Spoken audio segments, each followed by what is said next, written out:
Bonjour et bienvenue dans l'émission. Les cousins font leur cinéma. Voilà. Voilà, c'est tout. En fait, c'est une émission qui va se concentrer toujours sur le cinéma bien sûr, mais sur un documentaire qui est sorti aux États-Unis qui s'appelle De Palma.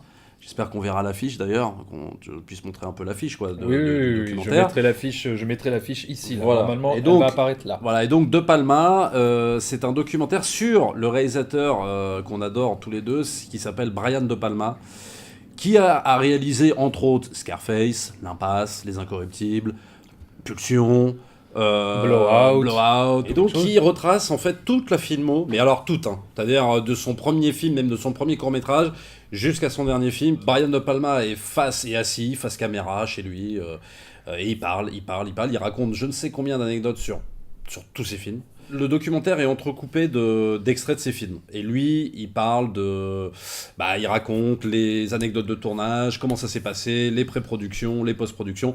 Et c'est vraiment, moi j'ai trouvé ça passionnant, même si j'ai quelque chose à redire sur la forme du documentaire. Moi c'est pareil, j'ai trouvé ça passionnant de bout en bout. On découvre que c'est même limite lui qui a sorti, qui a trouvé Robert De Niro. Robert De Niro, voilà.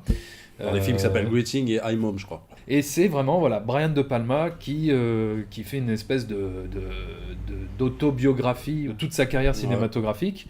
Et j'ai trouvé ça intéressant parce que sans langue de bois. Ah oui, par contre, voilà, c'est ça qui est génial. C'est-à-dire qu'il revient aussi bien sur ses succès que sur ses échecs, les rapports qu'il avait avec les prods, ses acteurs, comment ça s'est passé, les tournages. Et notamment, pour rebondir sur ce que tu dis, c'est vrai que c'est génial ce truc quand tu dis sans langue de bois, parce qu'en général, dans les making-of, de DVD ou sur des Blu-ray, c'est souvent des making-of, ce qui s'appelle les making-of promotionnels. Où, c'est du polissage de nœuds. C'est du polissage. Alors, c'était super, c'était génial, tout c'était très bien et tout ça. Et finalement, c'est pas très intéressant dans le sens où t'apprends rien sur le film. Et c'est pas la réalité. C'est pas la réalité d'un tournage. D'un tournage où il peut y avoir beaucoup de conflits, il peut y avoir beaucoup de. Exactement. Et là, au moins, c'est comme dit David, c'est que c'est sans lampe de bois et ça, c'est vraiment génial parce que on apprend par exemple sur Outrage que Michael J. Fox et Sean Penn ils se fightaient. On voit que sur Scarface, qui a été un peu déchiré par la critique à sa sortie et qui a marché, mais pas tant que ça. On apprend même que la Universal à sa ressortie voulait faire tout le film, mais avec que de la musique hip-hop, en remplaçant la BO. Au niveau de la forme, alors je sais pas si ce que toi tu vas me dire, mais alors effectivement c'est très épuré. C'est très simple, c'est un réalisateur assis sur une chaise en plan fixe qui raconte toute sa filmographie. Mais du coup, ce qui prime, c'est le fond, et le fond est passionnant. Pour tout cinéphile, le fond est passionnant, donc pas besoin de faire des montages tape à l'œil ou de faire... alors sans faire de montage, par exemple, tape à l'œil, mais moi j'aurais voulu, par exemple, au niveau de la forme du doc, peut-être, à un moment, Brian De Palma, je sais pas, lève-toi de ta chaise, balade-toi dans un couloir, la caméra qui recule, enfin tu vois, qu'il y ait des mouvements de caméra, ou alors même, tu sais, par exemple, le mettre en scène, si tu veux, alors sans faire de la mise en scène, mais par exemple, je sais pas, il parle à sa fenêtre, et puis d'un seul coup, tu peux voir une incrustation d'un extrait, le mettre dans d'autres situations et tout ça, et pendant qu'il raconte ses anecdotes, ça aurait aéré un peu la chose. Là, pour moi, faut vraiment non seulement aimer le réal, c'est pas difficile non plus d'aimer le réal, mais bon, et en plus aimer toutes les anecdotes de cinéphiles, pour moi, pour apprécier à 100%. Après, et c'est ça que j'aurais voulu un peu plus de mise en forme quand même, mais moi j'aurais fait comme ça. Un truc vachement bien que dit De Palma, c'est que pour lui, le talent d'un réal, là où il est au top de sa carrière, c'est entre l'âge de 30 ans et 50 ans, et je trouve que c'est assez pertinent, parce que quand on regarde, ça peut s'appliquer à beaucoup de réals, sauf un qu'on avait dit... sauf Clint Eastwood. Sauf Clint Eastwood. Mais c'est vrai que quand tu regardes...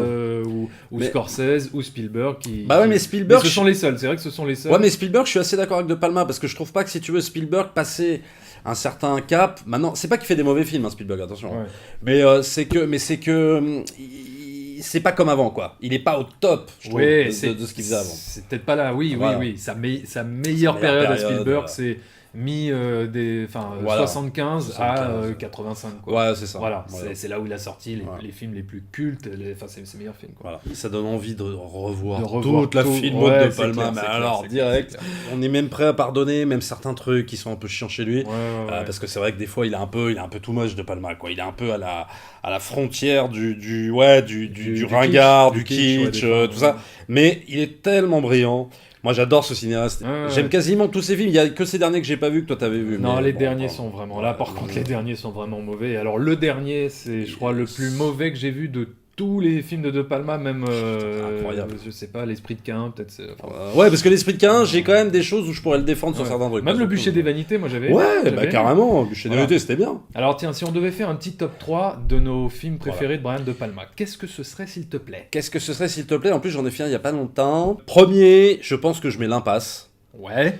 Parce que c'est son film le plus parfait, enfin, il n'y a rien qui va pas, je sais pas, il a fait son film le plus parfait. Deuxième, j'aurais envie de dire Pulsion. Ouais. Ah ouais, Pulsion. Ouais. Ah, top 3 alors. Ouais, 3, il y a un troisième, allez, vite. Ah, comme Blowout. Ouais, j'aurais envie de dire d'autres, parce qu'il y a Scarface que j'aime, il y a Intro que j'aime, mais bon, ok, voilà, c'est les 3. Alors voilà.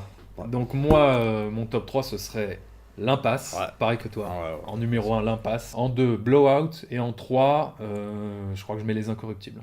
Ah mince, eh oui, Les Incorruptibles. Oh là là, mais oui, mais bon. Mince. Ouais, mais Pulsion, j'ai un petit truc. Ah, mais j'adore Pulsion aussi. J'adore Obsession aussi. Obsession, c'était bien. Ouais, c'était bien. Ouais. Dans le Mission Impossible, il avait réussi à faire du De Palma. C'est ça que je veux dire, c'est qu'après on ressent moins. Oui. Et là, on sent le côté split screen. Bah oui. Et tout, là, on sent vraiment que Mission Impossible, c'est de lui, quoi. Ah oui. C'est-à-dire qu'il n'y a pas de doute dessus. Il n'y a pas de doute, quoi. C'est vraiment. Mais je serais même prêt à revoir Mission to Mars.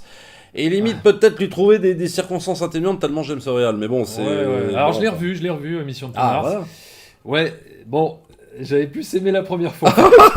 Non, mais j'étais jeune quand je l'ai vu la première fois, donc je n'avais pas fait gaffe. Et d'ailleurs, c'est à partir de ce film-là où il n'a fait que descendre de Palma. Parce qu'après, il a fait Femme Fatale. Après, il a fait Le Dahlia Noir, qui est un somnifère pour moi. Moi aussi, tu sais que je l'ai vu. Ah, tu l'as vu? Ouais, j'ai vu, mais j'ai tenu 3 quarts d'heure, quoi. Voilà. C'est chiant. Enfin, pourtant, il y a des super scènes. Oui, mais... C'est ça qui est chiant, c'est qu'il y a des super scènes. Ouais, mais c'est pas bien branlé. C'est pas bien raconté. Et Passion, c'est une catastrophe.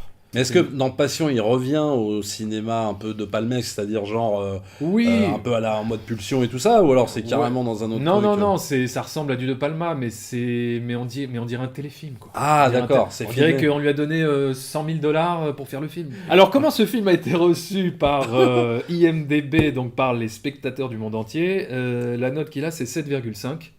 Il n'est pas noté sur Allociné parce que le film n'est pas encore sorti en France. Eh bah oui, mais il sortira pas d'ailleurs. M'étonnerait, hein. Ouais. Déjà, même s'il sort en DVD. Attends, non. Ah bon? Si, il est sorti en Blu-ray, mais américain. Ah, Blu-ray américain. Ouais. Mais en fait, tu voulais parler de Westworld. Non, je pense. Ah, on aimerait bien parler de Westworld. On en parlera. Mais on en parlera peut-être quand on aura fini de voir la saison 1. 95% sur Rotten Tomatoes. Prends ça dans ta face. Tu vois, voilà. Bon, pour une fois, je suis d'accord avec eux. Ouais, voilà. Non, mais c'est bien. Et c'est un film, enfin, c'est un documentaire à voir obligatoirement. Moi, ce documentaire, je lui donne 4,5 sur 5. Bon, allez, moi aussi. 4,5 sur 5. Voilà, on sera d'accord sur la note. Merci. When you do some of these things, they make perfect logical sense to you, and then you put them in front of an audience, they go, holy cow.